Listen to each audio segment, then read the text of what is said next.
She was waiting at my door with a tray of freshly made sandwiches when I first saw her, and her grin wasn't nearly get to her eyes.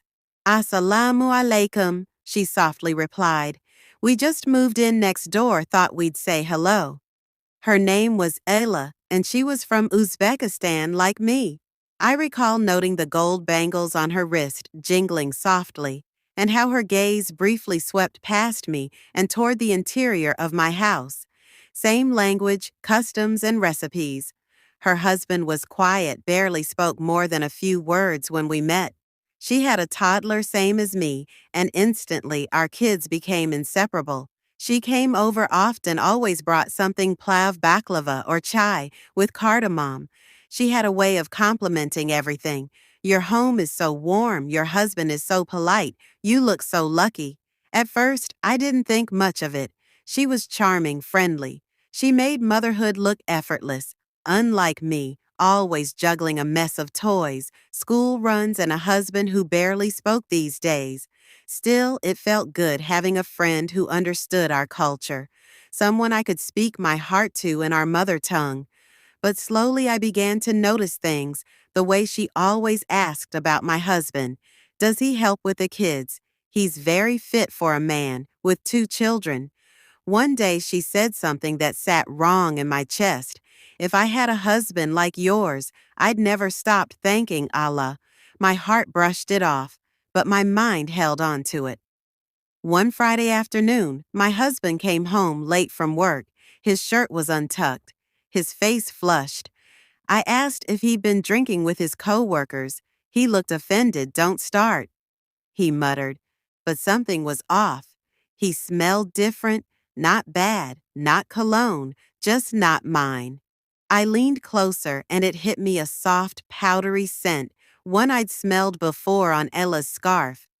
She brought over dumplings the following day, and as she gave them to me, I stared at her, my hands shaking as I accepted the dish, and I wanted to ask her, "What are you doing?" However, I was unable to prove anything, so I did what any wife would do and began to watch and listen.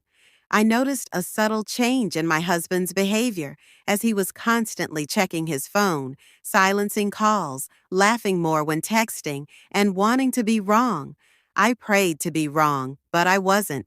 A week later, while folding laundry, his phone buzzed. I never needed to check it, but something drew me to it. A message flashed on the screen in Uzbek. I still think about last night, same time next week. It was from Illa. My fingers froze, my legs gave way. I sat on the floor, numbed the clothes, the buzzing, the sound of my kids laughing in the next room. It all blurred. I stared at that message like it was a weapon that had just been used against me. I had welcomed her. I had fed her. I had trusted her. And now I couldn't unsee the truth. The woman I called sister had betrayed me in a way I never imagined possible. I didn't cry that night. I couldn't. Something inside me shut down. I stared at the message again and again, hoping I had misread it, hoping maybe it was a joke or a misunderstanding. But deep down, I knew no one says last night, unless something happened, and it did. I just didn't know how far it had gone. I confronted my husband the next morning, not with rage, but with silence. I handed him the phone. He glanced at it and didn't even pretend to be confused. He just stared at me, eyes blank like a criminal who'd already accepted the sentence. "It's not what you think," he said. My laugh came out dry. "Then explain it," I whispered. He didn't. He walked away. The days that followed were the hardest.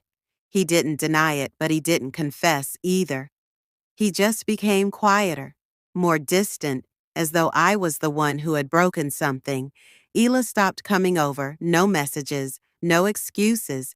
She disappeared into her home as if nothing had happened. I tried to hold on to some dignity, especially for my kids. I woke up, cooked clean, smiled when they smiled. But at night, I broke the silence between my husband and me, grew louder. I would catch him staring at the floor, not at me, never at me. And each time I wondered if he was thinking about her. One evening I forced him to talk. "Tell me the truth. Did you sleep with her? He shook his head, first, then hesitated. It started as just talking. He said, voice low. She said her husband was cold, that she felt invisible. I was trying to be kind. Kind. I snapped kind, as giving someone tea. Not sharing your bed? He said it wasn't physical at first, that they'd meet at a park talk for hours, that she made him feel important, appreciated. He said, I had been distant, too busy, always tired, and I felt the sting of blame dressed as honesty. I wanted to scream that being a mother, his wife, his home wasn't distance, it was loyalty. Still a part of me searched for answers. I asked myself if I had failed as a wife, if I had become too ordinary, too predictable. When Layla was younger, she was always well-groomed and complimented him. Perhaps that was what he wanted. However, the real hurt wasn't him. Rather, it was her. She knew everything about me, including my dreams, struggles, and insecurities. I had confided in her about things I hadn't told anyone else, and she used that intimacy as a weapon. I recalled her saying, men stray when they don't feel admired. She hadn't been giving me advice. Instead, she had been warning me. One day, I saw her walking alone down the street. She gave me a small smile as if nothing had happened, as if she hadn't destroyed my house. I passed her silently, not because I was weak, but rather because I knew that if I spoke, I wouldn't stop. That's when it hit me. I had been betrayed by two people, but only one of them had pretended to love me. I wanted closure, but all I had were unanswered questions and a house that felt colder by the day my husband moved through the rooms like a ghost, and I followed collecting pieces of myself as if something inside me had shattered quietly and scattered everywhere I stopped cooking for him. I stopped asking where he was going. I stopped pretending, but the silence wasn't enough. I needed truth, not crumbs of guilt. So one night I asked him again, not with anger, this time, but with exhaustion. Tell me everything, spare me. The half-truths, I already died. Once you can't kill me twice, and this time he did. He told me it began weeks before I ever suspected anything. She came over one afternoon when I was out, said she'd forgotten her keys, asked to use the back garden to climb into her own home. He let her in. She stayed longer than she should have said. Her husband had hit her, said she had no one, said she was afraid, and he listened.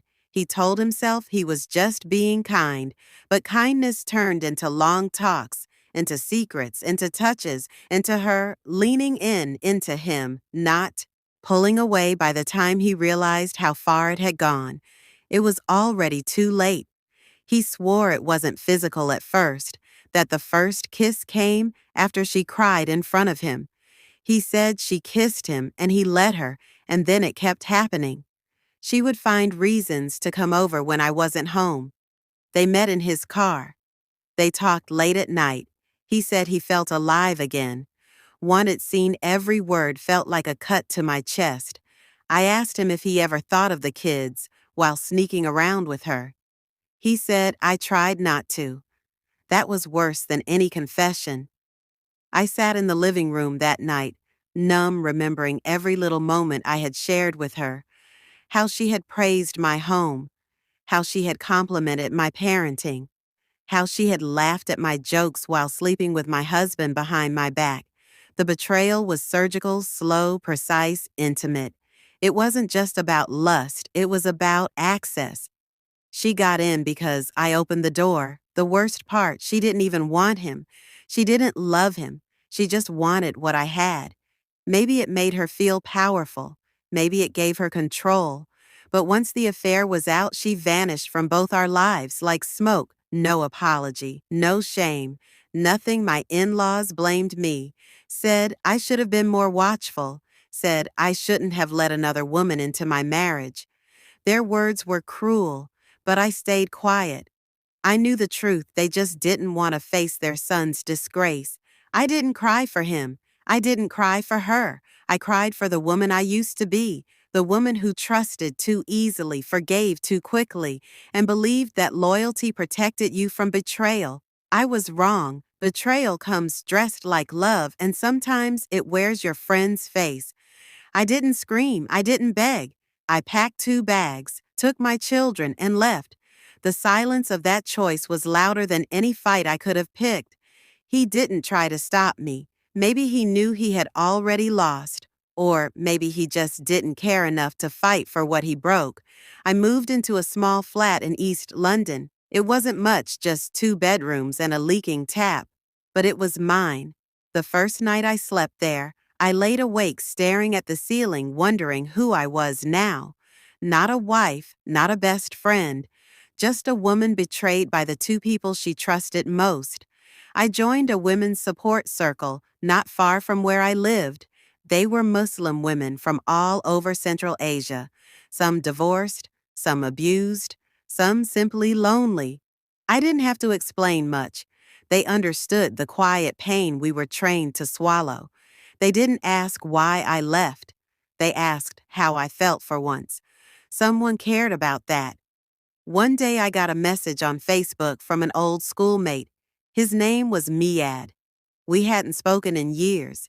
He said he heard I had moved to the city, said if I ever needed help, even just someone to talk to. He was there. I didn't respond right away. I was still healing, still rebuilding, still afraid of kindness that came too easily. But eventually I replied. We didn't flirt. We didn't rush. We just talked about life, about dreams, about regrets. He told me about his divorce. I told him about mine. And in those quiet exchanges, I started to remember who I was before the betrayal, before marriage, before motherhood, before heartbreak. Just me. My husband tried reaching out a few times, apologies, long messages, even flowers delivered to the flat. He said he missed the kids. He said he missed me, but it was too late. Love doesn't survive where respect has died. I let him visit the children, but I never let him back in. Not emotionally. Not ever. One morning while tying my daughter's shoes, she asked, Mama, why don't we live with Baba anymore? I paused before responding gently, because Mama chose peace. She nodded as though she understood, even if she didn't fully, and that was enough for me. I occasionally see Layla at the market outside of a cafe. She looks smaller than I remember, but her beauty doesn't hurt anymore, and her absence doesn't hurt. She gave me the worst kind of betrayal, and in doing so, she gave me the best kind of clarity. This wasn't just a story of infidelity, it was a story of awakening. I had to be broken in order to be rebuilt. I had to lose everything I trusted in order to find strength within myself. Now, when I look in the mirror, I don't see a woman who was betrayed. Instead, I see a woman who survived. And that is the truest kind of love. There is the kind that you find when you finally choose yourself.